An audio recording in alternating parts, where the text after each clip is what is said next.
Miqtë të shënjë, përshëndetje, mirë se vini në telerevistën sportive. Unë jam Kevin Rapaj dhe do të jemi së bashku për të njohur me zhvillimet e fundit nga bota e sportit. Nisim me lajmin e parë për sot.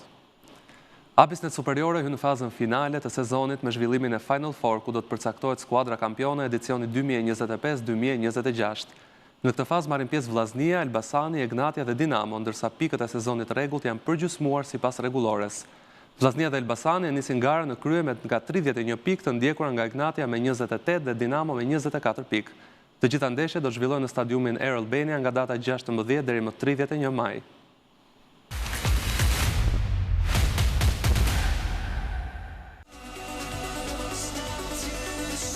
Kampionati Abisnet Superiore ka hyrë zyrtarisht në fazën më të rëndësishme dhe më të shumë pritur të sezonit, teksa pas përfundimit të garës së rregull është përcaktuar edhe kalendari i ndeshjeve për fazën Final Four, e cila do të vendosë skuadrën kampione të edicionit 2025-2026. Pasi sezoni me rivalitet të fortë dhe garë të hapur deri në javët e fundit, 4 ekipet që siguruan pjesëmarrje në këtë fazë finale janë Vllaznia, Elbasani, Egnatia dhe Dinamo. Sipas formulës së kampionatit, skuadrat do të përballen mes tyre në një mini turne me 6 ndeshje në total, nga ku do të dalë edhe fituesi i titullit kampion. Në bazë të rregullores së garës, pikët e grumbulluara gjatë sezonit të rregullt janë përgjysmuar, duke u llogaritur me vlerën më të ulët. Kjo bën që diferencat mes skuadrave të ngushtohet edhe më shumë, duke bërë garën për titull mjaft të fortë dhe të paparashikueshme. Në nisje të fazës Final Four, renditja e ekipeve paraqitet si më poshtë. Vllaznia 31 pikë, Elbasani 31 pikë, Egnatia 28 pikë, Dinamo 24 pikë. Vllaznia dhe Elbasani nisin këtë fazë në krye me pikë të barabarta, ndërsa kampionët në fuqitë e Egnatias mbeten shumë pranë dy skuadrave kryesuese. Nga ana tjetër, Dinamo do të tentojë të surprizojë dhe të rikthehet fuqishëm në garën për titull. Kalendari i ndeshjeve është përcaktuar tashmë dhe sfidat e para do të luhen më 16 maj, ku Vllaznia do të përballet me Dinamo. Një ditë më pas do të luhet edhe takimi Elbasani Egnatia. Të gjitha ndeshjet do të zhvillohen në stadiumin Air Albania në periudhën 16 dhe 31 maj. Federata Shqiptare e Futbollit synon që kjo fazë finale të organizohet në standarde maksimale, ndërsa pritet interes i lartë nga tifozët për të ndjekur nga afër duelet që do të përcaktojnë skuadrën kampione të Shqipërisë, me diferenca të vogla pikësh dhe me skuadra që kanë treguar formë të mirë gjatë gjithë sezonit. Final Four pritet të sjellë emocione të shumta dhe një garë të hapur deri në ndeshjen e fundit.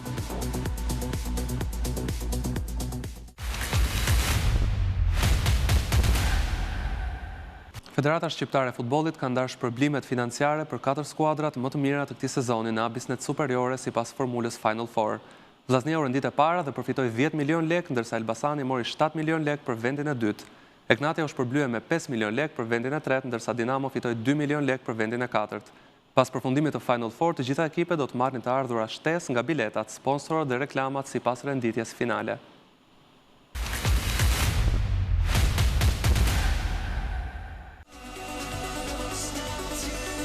Në përfundim të sezonit 2025-2026 të Abisnet Superiore, Federata Shqiptare e Futbollit ka përcaktuar shpërblime financiare për skuadrat më të mira të renditura pas 36 jave të kampionatit, sipas formulës Final Four. Ndërkohë, pas përfundimit të 4 fazave të kampionatit, 4 skuadrat e para në renditje kanë përfituar bonuse financiare sipas klasifikimit përfundimtar. Në vendin e parë është renditur Vllaznia, e cila ka siguruar bonusin maksimal për 10 milion lekësh. Në vendin e dytë u pozicionua Elbasani, që përfitoi 7 milion lekë. Në podiumin e kampionatit të sezonit të rregullt u rendit edhe Egnatia me klubi Rrogozhinës, që përfitoi 5 milion lekë, ndërsa vendi i katërt i takoi Dinamos, e shpërblyer me 2 milion lekë. Shpërblimet financiare vinë si vlerësim për paraqitjen e skuadrave gjatë 36 jave të kampionatit dhe garës së fortë të zhvilluar për gjatë sezonit në elitën e futbollit shqiptar. Sipas rregullores së aktivitetit, pas përfundimit të Final Four, të 10 ekipet e kampionatit do të marrin përsëri të ardhura, që do të vinë nga bileta, sponsorat dhe reklamat, të cilat do të shpërndahen nga vendi i 5 deri në vendin e 10 sipas renditjes, si dhe një përqindje më e madhe për ekipet që janë në Final Four.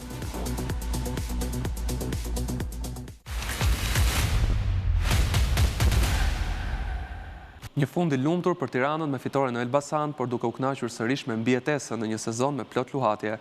Më shumë se gjysmën e pikëve të këtij kampionati, Tirana i grumbulloi vetëm në fazën e katërt, plot 23, duke bërë më mirë se çdo ekip tjetër. Kështu trajneri Shehi gjeti Chelsean për të futur në shina bardhë blut.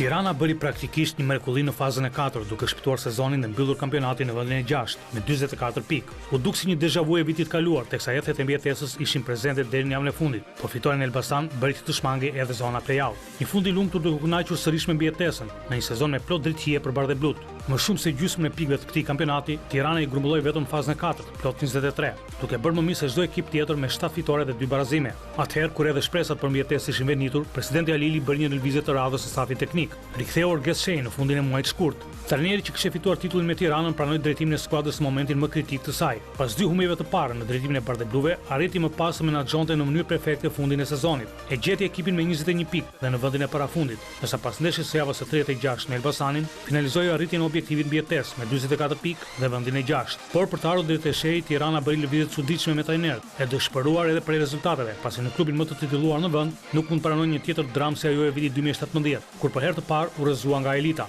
Sezonin e nisi Vangel Mile në pankinë për të vazhduar më pas me italiani Roberto Bordin, si dhe trajneri nga Shkupi Ardiano Hiu. U mbyll me Shejn dhe në total 4 trajnerë brenda sezonit. Merkatoja goditur në janar, aty ku drejtori sportiv Omer Bunjaku riskoi duke bërë revolucion në hyrje dhe dalje, mund të shërbejë si piknisje për të ruajtur grupin aktual dhe forcuar skuadrën ndaj synimeve madhore në sezonin e ri.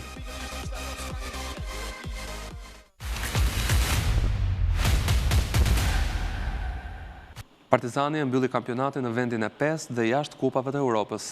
Diçka e tillë ndodh për herë të tretë në epokën e presidentit Demi dhe pasojat ekonomike mund të ndihen menjëherë. Ndjekim kronikën.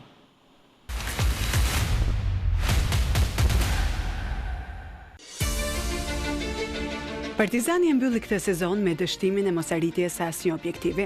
Për trofe shumë pak u mendua në fakt përgjati, edhe pse kupa u shfaq si një idë më realiste deri në çerek finale.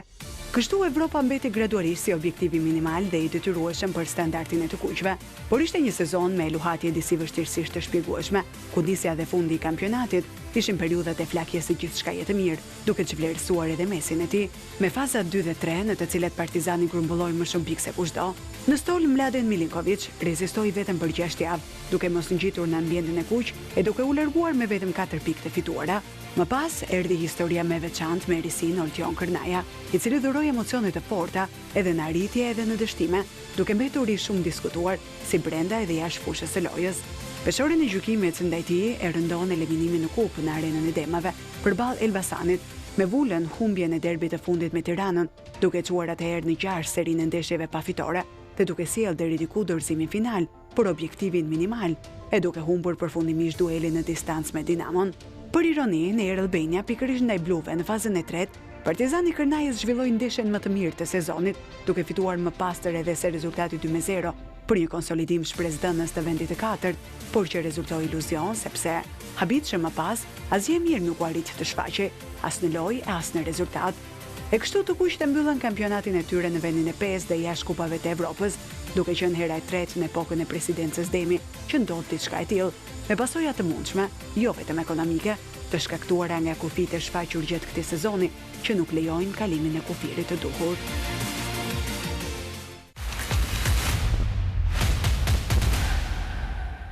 Tritit e 6 javë kampionat kanë prodhuar jo vetëm emocione, por edhe statistika interesante. Disa prej tyre që përfshin rekordet e Elbasanit apo golat e kapitenëve deri te performanca e trajnerëve ju ftojmë t'i ndiqni në kronikën në vijim.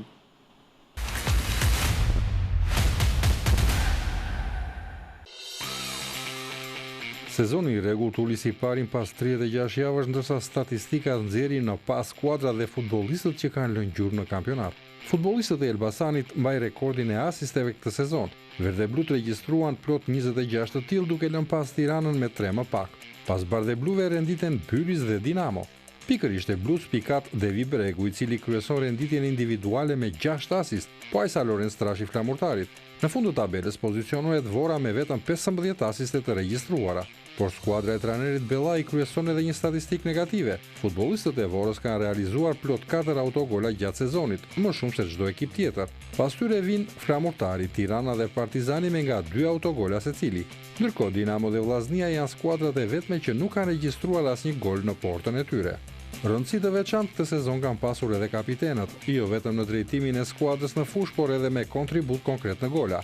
Bekim Bala e mbylli sezonin e rregullt si golashënuesi më i mirë mes kapitenëve me 13 gola të realizuar.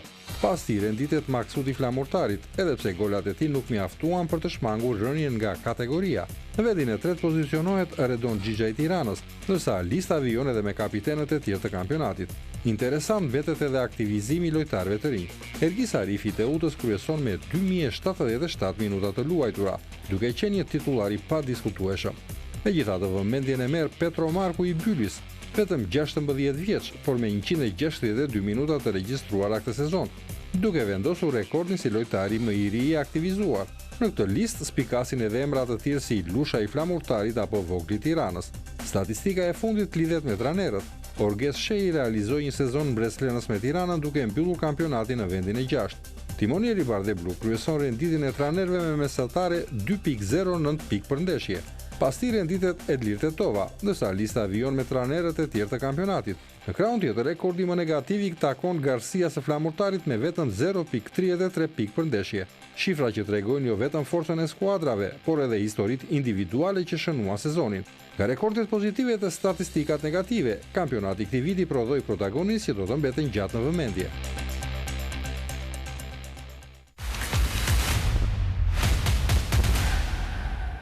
Polemikat për arbitrimin nuk munguan as në javën e fundit të Abisnet Superiore. Në fokus ishte sfida Elbasani Tirana, ku vendimet e gjyqtarëve dhe ndërhyrja e varit sollën diskutime të shumta.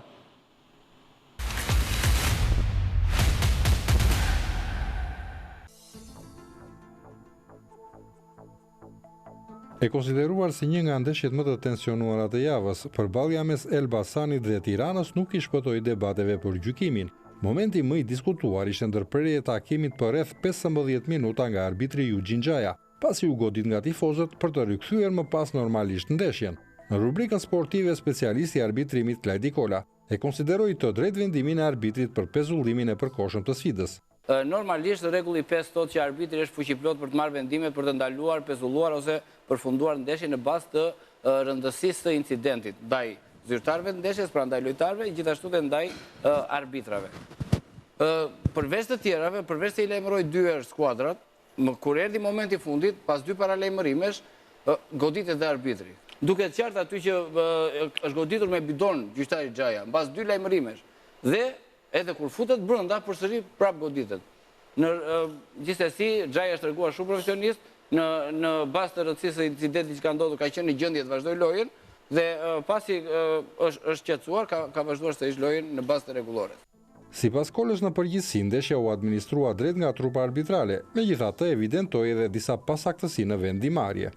Bëhet fjalë për pozicionin jashtë loje këtu për futbollistin me numër 23 që është në zonën e portierit. Kemi ndikim të futbollistit tek portieri apo jo? Mendoj që distanca midis sulmuesit dhe portierit është shumë e afërt.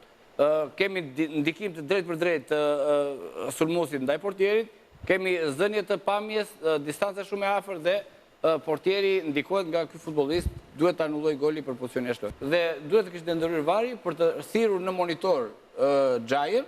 Java e fundit e kampionatit konfirmoi edhe një herë se arbitrimi vijon të mbetet një nga temat më të diskutuara të futbollit shqiptar. Vendimet e marra në sfida të rëndësishme si Elbasani Tirana pritet të vazhdojnë të sillnin debate ndërsa gara hyn në fazën play-off.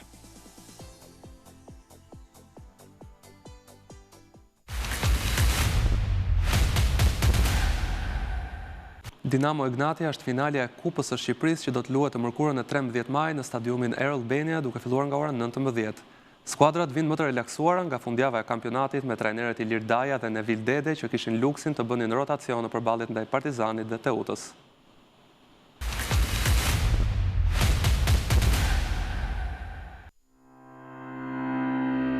Dinamo dhe Egnatia rikthehen të përplasen në finalen e Kupës së Shqipërisë të mërkurën e 13 majit, duke filluar nga ora 19 në stadiumin Air Albania. Skuadrat vinë më të relaksuara nga fundjava e kampionatit, me trajnerët Ilir Daja dhe Nevil Dede, që kishin luksin të bënin rotacion në formacion në përballjet ndaj Partizanit dhe Teutës. Dinamo është fituese në fuqi e Kupës, pasi në vitin e kaluar mposhti pikërisht Egnatia në Elbasan Arena, aty ku u deshën goditjet nga pika e bardhë për fituesin, pasi koha e rregullt dhe më pas shtesat u mbyllën në shifra 2-2. Për Ignatian kjo është finalja e 4 radhazi në kupë me 2 të fituara deri më tani, ndërsa Dinamo e ka marrë këtë trofe 14 herë. Dhe në rast se ja del sërish këtë të mërkur, atëherë do të kapte Partizanin me 15 kupa, në një kohë që rekordmene është Tirana me 16. Ky është edicioni i 74 i kupës dhe Dinamo vjen në këtë finale pasi eliminoi Vllaznin, ndërsa Ignatian mposhti Elbasanin me penalti. Interesant është fakti se ka një përballje Daja Dede në Stola, plot 20 vite më parë. Të dy ishin arkitekt të titullit kampion të Elbasanit,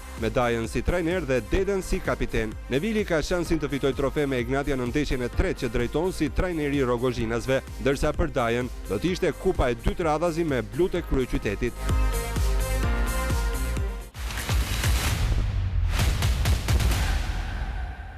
Sa dhe Pogradeci do të ndeshen sot në orën 17 në Elbasan Arena, sfidë kjo që do transmetohet drejt për drejt dhe ekskluzivisht në RTS Sport. Presidenti Kavajasve Nexhat Bishdili për të karikuar të tijët ka premtuar premio 200.000 euro, ndërkohë që të motivuar për sukses janë edhe liqenorët e Emiliano Çelës.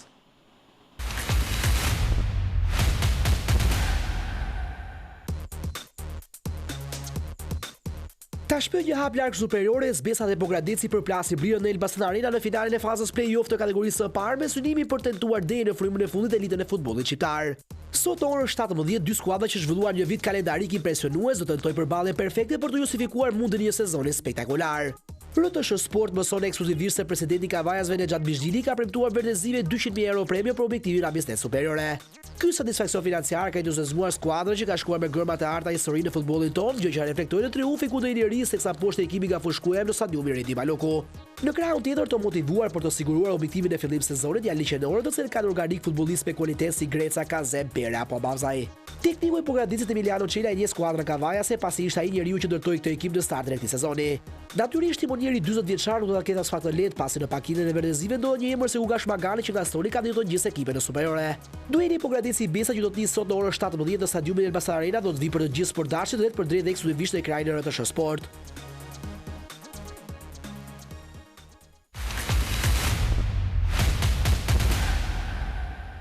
Futbollistët e kombëtarës shqiptare vijojnë me performancat pozitive duke rezultuar protagonist me ekipet e tyre. Tomas Strakosha dhe Stavro Pilo kanë fituar titullin kampion në Greqi, ndërkohë që rrugën e rrjetës e kanë gjetur Kristian Shpendi, Myrto Uzuni, Taulant Seferi dhe Ernest Muçi.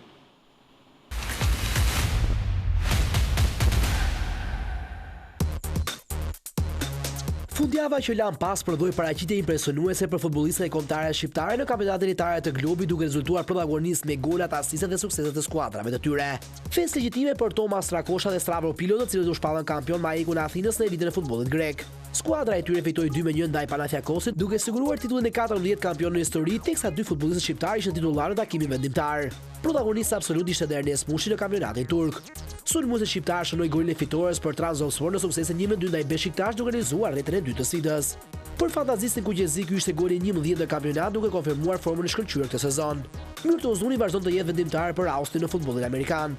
Sulmuesi Berata zhbllokoi sfidën ndaj Minnesota United me gol nga pinga i bardhë në minutën e 14 të takimit që përfundoi në barazim 2-2. Paraqitje spektakolare realizoi dhe Kristian Shpendi me Cezenën. Sulmuesi talentuar shënoi 2 gola dhe dhuroi një asist në sfidën ndaj Padovas që përfundoi 3-4. Shpendi realizoi dobjet në pjesën e parë, ndërsa asistoi edhe për golin e tretë të skuadrës së tij. Protagonist absolut rezultoi dhe Taulant Seferi me Bodrumspor. Sulmuesi kombëtarës shënoi golin e dytë në fitoren 2-0 ndaj Penjaspor në fazën play-off duke mbajtur gjallë objektivin për të gjithë të tjerë në elitën e futbollit turk. Minuta si titullar me skuadrat respektive gjatë kësaj fundjave morën gjithashtu Ajeti, Mita, Ramadani, Shiu, Astani, Qazim Laçi, Pajazidi dhe Arber Hoxha.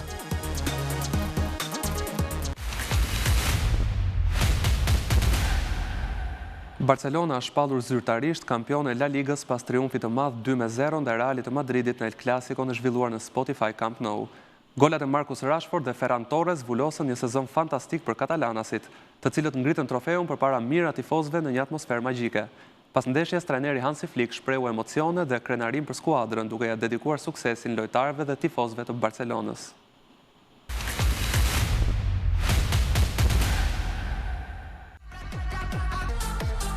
Barcelona është shpallur kampion e La Ligës pas një fitoreje të madhe 2-0 ndaj Realit të Madridit në El Clasico në zhvilluar në Spotify Camp Nou, duke kurorzuar një sezon fantastik për skuadrën katalanase.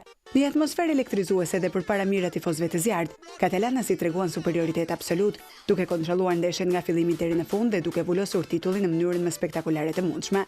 Marcus Rashford dhe Ferran Torres ishin heronjtë e mbrëmjes me golat e tyre që vendosën fatin e sfidës dhe i dhanë Barcelonës titullin e 29 në historinë e La Ligës. Pas vëzhgimit së fundit, Camp Nou shpërtheu në festë, ndërsa lojtarët e tifozët kremtuan gjatë gjithë natës një sukses që do të mbetet gjatë në kujtesën e tyre. Në stadium u zhvillua edhe ceremonia madhështore e ngritjes së trofeut, ku kapiteni i skuadrës ngriti kupën përpara një deti tifozësh të emocionuar, duke vulosur dominimin e Barcelonës në futbollin spanjoll edhe një herë tjetër. Një nga figurat më të rëndësishme të këtij triumfi ishte padyshim trajneri Hansi Flick, i cili fitoi titullin e dytë të radhës në krye të katalanësve. Pavarësisht dhimbjes së madhe personale pas humbjes së babait të tij, trajneri gjerman vendosi të qëndrojë pranë skuadrës në këtë ndeshje historike, duke treguar forcë dhe përkushtim të jashtëzakonshëm. Pas sfidës, Flick nuk i fsheu emocionet. Nuk do ta harroj kurrë këtë moment. Ekipi im është fantastik dhe jam shumë i kënaqur. Jam jashtëzakonisht krenar për lojtarët e mi. Është emocionuese me tifozët në një El Clasico duke mposhtur Realin e Madridit. Duhet të falenderoj skuadrën, presidentin dhe të gjithë njerëzit që më kanë mbështetur. Jam shumë krenar që kam një ekip kaq të mirë. Faleminderit për gatishmërinë për të luftuar në çdo ndeshje. E vlerësoj shumë, tani është momenti që të festojmë.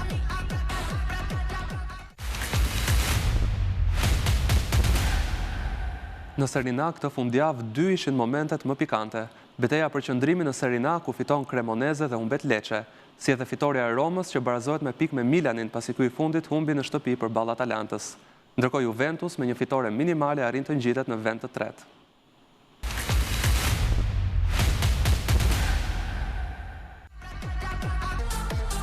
Java e 36 në Serie A nisi me një takim të ekuilibruar mes Torinos dhe Sassuolos, i fituar nga skuadra vendase 2-1 me golat e Simeones dhe Pedersen, ndërsa për Sassuolon shënoi Torshved. Të shtunën, ndeshja Cagliari Udinese shfaqi një betejë të vakët nga skuadra sarde dhe Udinese fitoi 0-2 me golat e Buksa dhe Gueye.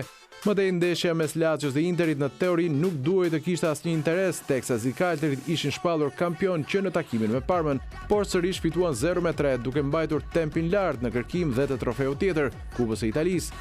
Golet u shënuan nga Lautaro Martinez, Petar Susic dhe Henrik Mkhitaryan, ndërsa Lazio në minutën e 59 humbi Romagnolin me karton të kuq. Ndeshja e mbrëmjes ishte mjaft e luftuar pas Juventus kërkonte fitoren për t'u ngjitur lart, siç dhe ndodhi, ndërsa Lecce që të largoi nga zona e ftohtë. Që në minutën e parë shënon Vlahovic e mëtej nuk ndryshon më asgjë. Juventus tashmë ngjitet në vend të tretë me 68 pikë, ndërsa Lecce si afrohet Cremonese me vetëm 1 pikë dhe 2 javët e fundit do të jenë betejë mes dy skuadrave për të shpëtuar nga rënja. Como me fitoren ndaj Veronës që ka rënë tashmë qëndron në vend të 6, golin e vetëm të ndeshjes e shënoi Duvikas. Cremonese fitoi 3-0 përballë Pizës me gola të Vardi, Bonazzoli dhe Okereke, ndërsa për skuadrën toskane u dhan 2 kartone të kuq, Bozhinov dhe Loyola. Fiorentina Genoa nuk shkojnë më shumë se një barazim pa gola. Roma fiton në frymën e fundit 2-3 ku shënon 2 herë Malen dhe 1 herë Renç, ndërsa për Parmën Strefeca dhe Keita. Goli Male në minutën e 101 bën që Roma të barazohet me pikë me Milanin dhe të shpresojë zonën Champions, ndërkohë që Milan bën harakiri në San Siro teksa humbet me Atalantën 2-3. Fillimisht bergamaskët udhëheqin 0-3 me golet e Ederson, Zabakosa dhe Raspadori, ndërsa mëtej vijnë golet e Pavlovic dhe Nkuku, por pa mundur të arrin tek barazimi. Kjo rënje e lirë e Milanit ka nxitur protestat tek tifozët, ndërsa sot klubi ka lajmëruar se shitja e Leaos në ver do të ndodhë tek djajt e kuq.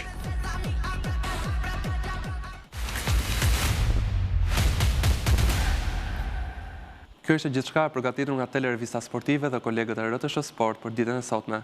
Ju falenderoj për vëmendjen, shihemi sërish nesër.